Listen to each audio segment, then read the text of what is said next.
Assalamualaikum warahmatullahi wabarakatuh. Alhamdulillahirrabbilalamin. Wassalatu wassalamu ala asyrafil anbiya wal mursalin wa ala alihi wa sahbihi ajmain. Pertama-tama dan yang paling utama, marilah kita panjatkan puji dan syukur kita ke hadirat Allah Subhanahu wa taala, yang mana Ia telah memberikan rahmat dan hidayahnya berupa kesehatan, keimanan, dan juga kesempatan kepada kita semua sehingga kita bisa berkumpul di tempat yang kita cintai ini. Salawat serta salam mari kita hadiahkan kepada junjungan kita Nabi besar Muhammad Sallallahu Alaihi Wasallam. Baik, untuk mempersingkat waktu, kita masuki judul ceramah kita pada hari ini, yaitu berjudul Misteri di Balik Kematian. Kematian adalah kepastian. Betapa banyak berita kematian yang sampai di telinga kita, mungkin mengkabarkan bahwa tetangga kita, kerabat kita, saudara kita, atau teman kita yang telah meninggal dunia menghadap Allah Subhanahu wa taala. Akan tetapi, betapa sedikit dari diri kita yang mampu mengambil pelajaran dari kenyataan tersebut. Saudaraku, kita tidak memungkiri bahwa datangnya kematian itu adalah pasti. Tidak ada manusia yang hidup abadi. Realita telah membuktikannya. Allah Subhanahu wa taala berfirman, "Kullu nafsin dha'iqatul maut wa innama tuwaffawna ajurakum yaumal qiyamah faman zuhziha 'anil nari wa udkhilal jannata faqad faz wa mal hayatud dunya illa mata'ul urur." Setiap yang bernyawa akan merasakan mati, dan hanya pada hari kiamat sajalah diberikan dengan sempurna balasanmu. Barang siapa dijauhkan dari neraka dan dimasukkan ke dalam surga, sungguh dia memperoleh kemenangan. Kehidupan dunia hanyalah kesenangan yang memperdaya. Quran Surat Al-Imran ayat 185.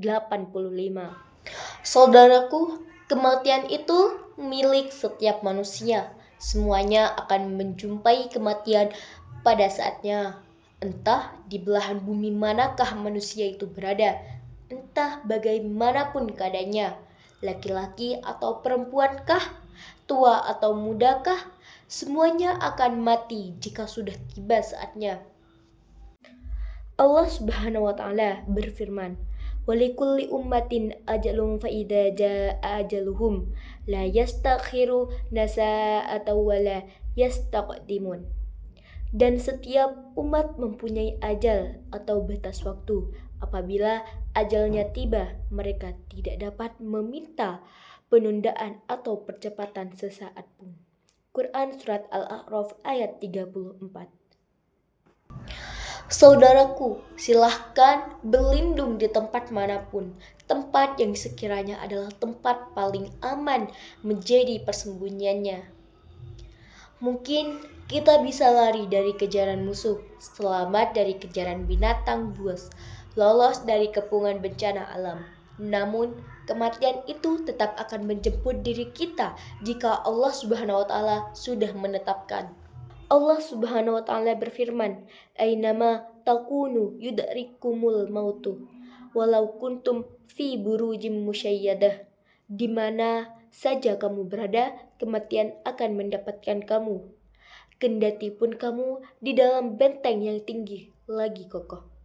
Quran Surat An-Nisa ayat 78. Kematian adalah rahasia Sang Pencipta. Kematian manusia sudah Allah Subhanahu wa taala tetapkan atas setiap hambanya sejak awal penciptaan manusia.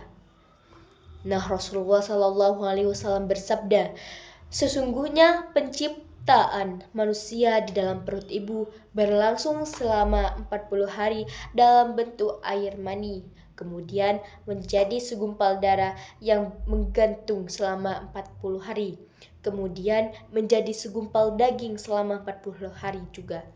Kemudian Allah mengutus seorang malaikat untuk menutupkan ruh pada janin tersebut dan diperintahkan untuk mencatat 4 ketetapan, yaitu rezekinya, kematiannya, amalannya, dan akhir kehidupannya. Menjadi orang bahagia, Bukhari dan Muslim, ataukah orang yang celaka? Faidah mengingat kematian. Ad-Daqa rahimahullahu mengatakan, barang siapa yang banyak mengingat kematian, maka akan dianugerahi oleh Allah 3 keutamaan. Yaitu yang pertama, bersegera dalam bertaubat. Yang kedua, giat dan semangat dalam beribadah kepada Allah. Dan yang ketiga yaitu rasa qanaah dalam hati. Yaitu qanaah di sini menerima setiap pemberian Allah. Sudah dapat dipastikan bahwa manusia adalah makhluk yang banyak dosa dan kemaksiatan. Seorang manusia yang banyak mengingat kematian dirinya sadar bahwa kematian senantiasa mengintai.